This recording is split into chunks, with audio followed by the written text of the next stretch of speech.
We need to tell the Department of Justice to do their job. Fortunately, we're not alone. As Jamie Raskin pointed out there, Democrats are getting smarter. They're learning to do their effing jobs. Here is Democratic Representative Ruben Gallego talking about something that is long overdue. He tears into Attorney General Merrick Garland. This is from Politico. Democratic Representative Ruben Gallego tore into Attorney General Merrick Garland on Tuesday over his department's handling of cases related to last year's attack on the Capitol. I think Merrick Garland has been extremely weak, and I think there should be a lot more of the organizers of January 6th that should be arrested by now, Gallego said in an interview on CNN. The Arizona congressman, a retired Marine who sheltered reporters in his office during the January 6th riots, by the way, very admirable of him, called Garland feckless and said he has not been helpful in terms of preserving our democracy. Yeah, literally that. The fact that he was unable to make arrests of political figures before 2022, guess what? We lost the House majority. Many of those figures, particularly being new to politics because they are from the MAGA extremist wing, many of them are in the House of Representatives. They wouldn't be there. They would not be there if Garland had done his job. Democrats lost the House majority because Merrick Garland failed to do his job. That is a statement of fact. The Justice Department did not immediately respond to a request to comment on Gallego's criticisms. Of course, they are cowards. More than 700 people have been arrested in connection to the events surrounding the insurrection that took place nearly a year ago. This was significantly longer now. Nearly a year ago to date, more than 150 have pleaded guilty and dozens have been sentenced, largely for misdemeanor crimes. Does that seem sufficient to you?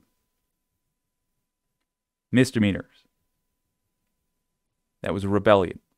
That was a coup. We're being laughed at around the world. And it might be more accurate to say cried for, because of this guy right here with his third grader getting a school picture smile.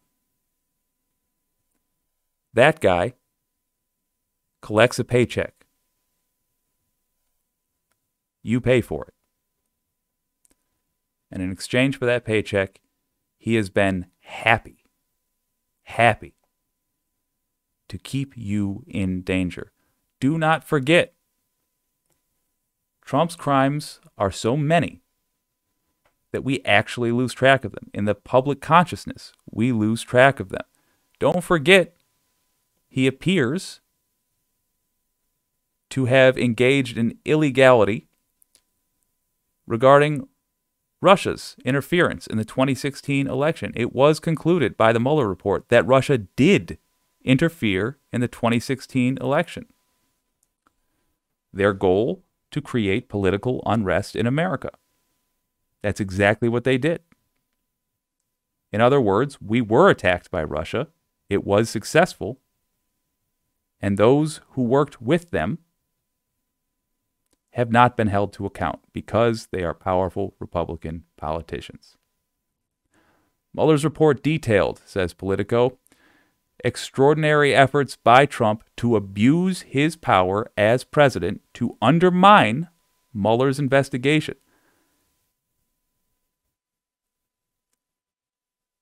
Obstruction of justice, that's called. The case is so detailed that it is hard to escape the conclusion that Mueller could have indicted and convicted Trump for obstruction of justice if he were permitted to do so. Pause. Permitted by what? Law or policy? Because you have to follow the law and you do not have to follow policy. That is the point of policy, as opposed to it being a law. The policy exists as such because it's the standard practice. That's the reason why the IRS former head of the IRS, Chris Reddick, is not himself in prison right now because it was the policy to audit the president, their taxes every year, and he decided not to follow it. It's not illegal to break policy. And the reason he is not permitted to do so is very clear. Department of Justice policy, this is an article from 2019, prohibits the indictment of a sitting president. So again, he did not have to follow that policy. He chose cowardice. He chose to pass the buck.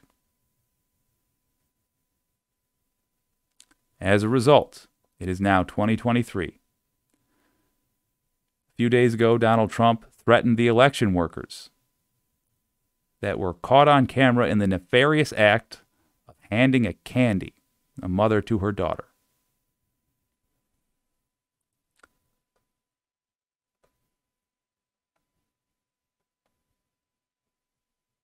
We're letting them have free shots at democracy. They're counting on our obedience. Well, they get their aim right. Prove them wrong. You don't have to do anything all that drastic. There is a contact link in the description of this video. Use it. There is a script you can follow in the description of this video. Use it if you feel that it reflects your feelings. If you don't, say whatever you mean to say. I've included it as an example. That's what I feel. But that script, that's all you got to say in the email. That's it. Your brief thoughts on what you want to happen. What I'm advocating for here and now is to tell the Justice Department to get to work. I understand that Jack Smith has his own investigation on January 6th. Okay, there's a lot of other things Trump could and should be arrested for. They pretend like they have to pick one. That's nonsense. If you rob a bank and you're caught on camera doing so, and then somebody is found dead in your house with knife wounds, they can arrest you for the bank robbery before they figure out who killed that person in your house. Never would it cross a prosecutor's mind not to arrest you for the bank robbery while investigating the murder. Yet they pretend like Trump cannot possibly be held to account for any of these other things because we're working on this January 6th investigation. That's nonsense.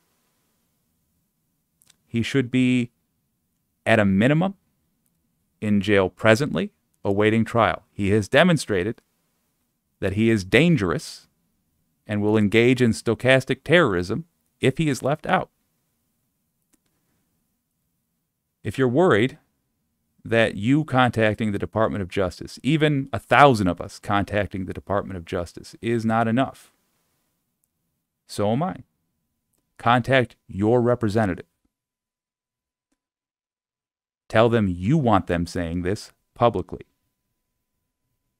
As a whole, we need to be putting pressure on the Justice Department. We need to make it clear that in American culture, from this point on, we will have one justice system. One justice for all. And that the days of a two-tiered justice system, where average folks have to obey the law, and rich folks, and particularly conservatives, get to choose when they feel like obeying the law. That's over.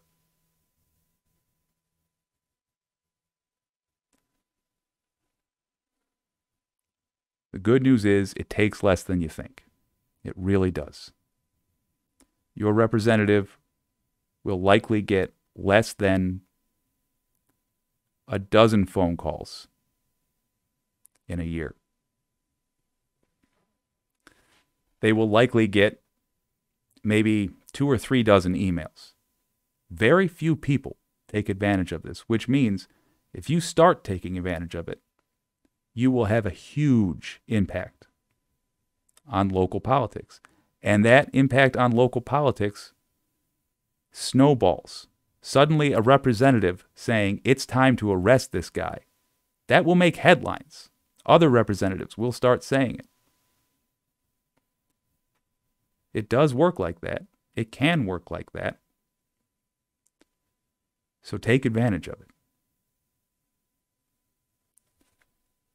They say you need millions for a grassroots effort to work. I'm fond of saying, let's count to 1 million. 1. That's you. I'll be 2. Maybe a couple other people watching the stream will be 3, 4, 5, 6.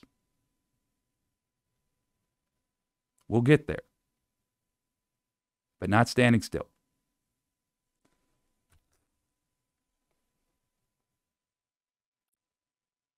You do have the power. And I believe you have the will as well. This has been Wicked. That stands for What You Can Do. My name's Jake.